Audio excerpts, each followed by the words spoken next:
पुण्यातील बांधकाम व्यावसायिकानं आत्महत्या केली आणि शिंदे गटाचे नेते रवींद्र धंगेकरांच्या अडचणीत वाढ झाली आहे। पोलिसांनी या प्रकरणी धंगेकर पती पत्नीसह 14 जणांविरोधात गुन्हा दाखल केलाय। त्यांना कधीही अटक होण्याची शक्यता आहे। त्यामुळे रवींद्र धंगेकर यांनी त्यांची पत्नी नॉट रिचेबल असल्याची माहिती समोर आली आहे। दोघंही अज्ञातस्थळी जाऊन त्यांनी अटकपूर्व जामीन मिळवण्यासाठी न्यायालयात अर्ज दाखल केलाय।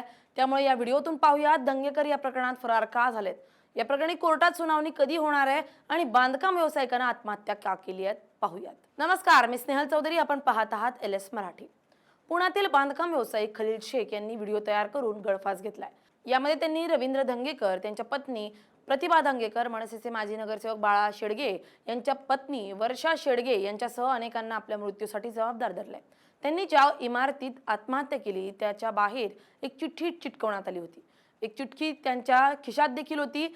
रविवार पेठेतील एका उत्कर्ष असोसिएट्स कडून सुरू असलेल्या एका प्रकल्पात त्यांचे 50 लाख रुपयांपेक्षा जास्त बिल थकवले गेले। जेव्हा त्यांनी हे पैसे मागण्याचा प्रयत्न केला तेव्हा त्यांना अपमानास्पद वागणूक दिली गेली। इतकंच नाही तर पुण्यात जगणं कठीण करू, पुण्यात कुठेही काम करू देणार नाही, कुटुंबाला संपू अशी धमकी शेख यांना देण्यात आली होती, असं त्यांनी व्हिडिओत म्हटलंय। शेख यांनी काम करण्यासाठी बाहेरून 4% व्याजाने पैसे घेतल्याची माहिती आहे। त्यांचे 50 लाख रुपये अडकल्यानं आणि व्याजामुळे कर्जाचा डोंगर वाढत असल्यानं त्यांनी मानसिक संतुलन गमावलं होतं, अशी माहिती समोर आली आहे। रविवार पेठेतील उत्कर्ष असोसिएट्सचा पुनर्विकास प्रकल्प अनेक वर्ष रखडला गेला। यामुळे खलील शेख कर्जबाजारी झाले होते। या प्रकल्पाला खलील शेख यांच्यासोबत रवींद्र धंगेकर, त्यांच्या पत्नी प्रतिभा धंगेकर, बाळा शेडगे, त्यांच्या पत्नी वर्षा शेडगे आणि इतर भागीदार अशा प्रमुख व्यक्तींचा सहभाग होता। सुरुवातीला या प्रकल्पांसाठी बँकांकडून मोठ्या प्रमाणावर कर्ज घेण्यात आलं होतं। महानगर बँकेनं या प्रकल्पासाठी कोट्यवधी रुपयांचे कर्ज मंजूरही केले होते। रेरा मंजुरी मिळून काम जोरात सुरू झालं, पण काम सुरू असतानाच काही विरोधकांनी ही जागा रविवार पेठेतील वक्फ बोर्डाची असल्याचा दावा न्यायालयात केला आणि कामाला तात्काळ स्थगिती दिली। ही स्थगिती आणि न्यायालयीन प्रक्रियेमुळे प्रकल्प तब्बल 4 वर्ष रखडला। रखडलेलं काम आणि सातत्यानं व्याजाचा बोजा वाढत राहिला।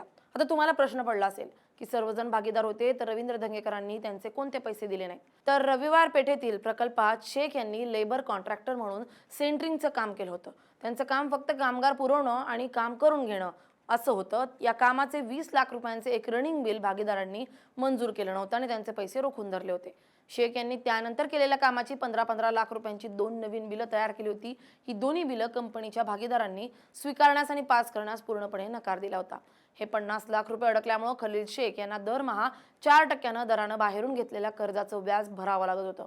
या सर्व आरोपांवर रवींद्र धंगेकरांनी देखील प्रतिक्रिया दिली आहे। रविवार पेठेतील त्या बांधकाम प्रकल्पाच्या उत्कर्ष असोसिएट्स या फर्ममध्ये पत्नी प्रतिभा धंगेकर जरी भागीदार असल्या तरी त्यांनी 2025 मध्येच या कंपनीच्या भागीदारीतून बाहेर पडण्याचा निर्णय घेतला होता। त्यामुळे कंपनीचे अंतर्गत आर्थिक व्यवहार किंवा खलील शेख यांच्याशी पेमेंटबाबत आमचा कोणताही थेट संबंध किंवा संवाद नव्हता।